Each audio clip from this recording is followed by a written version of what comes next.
జై శ్రీరామ్ అండి. అందరికీ నమస్కారం. అందరూ ఎలా ఉన్నారు? మీరందరూ బాగుండాలని సదా భగవంతుని నేను ప్రార్థిస్తాను. ఇప్పుడు నేను చెప్పబోయే శ్లోకం సుందరకాండ తర్వాతి శ్లోకాలు చెప్తాను.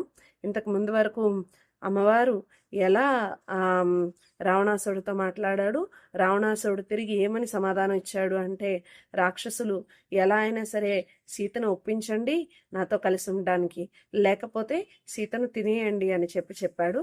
అయితే దానికి ఎక్కడెక్కడ సుందరకాండ ఆగిపోతుంది అనుకున్న సమయంలో ఇంకొక ఇంకొక మలుపు అక్కడ కనిపిస్తూ ఉంటుందన్నమాట మనకి. అయితే ఇక్కడ ఏ మలుపు కనిపించింది అనేది ఈ శ్లోకంలో ఉంటుంది. ఒకసారి మీ అందరి కోసం. శ్రీ హనుమాను గురుదేవులు నాయద పలికిన సీత రామ కదా, నే పలికెద సీత రామ కదా. అందున్న ఒక వృద్ధ రాక్షసి తోటి రాక్షసుల ఆవల త్రోసి కావలె నన్ను వధింపుడు, సీతను మాత్రం హింసింపకుడు.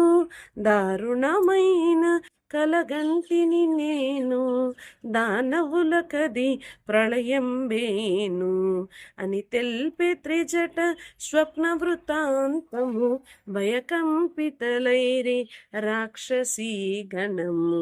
శ్రీ హనుమాను గురుదేవులు నాయద పలికిన సీతారామ కదా, నే పలికెద సీతారామ కదా. జై శ్రీరామ్, జై హనుమాన్. మీకు ఈ వీడియో నచ్చిందని అనుకుంటున్నాను. నచ్చితే కనుక లైక్ చేసి, షేర్ చేసి, సబ్స్క్రైబ్ చేయండి.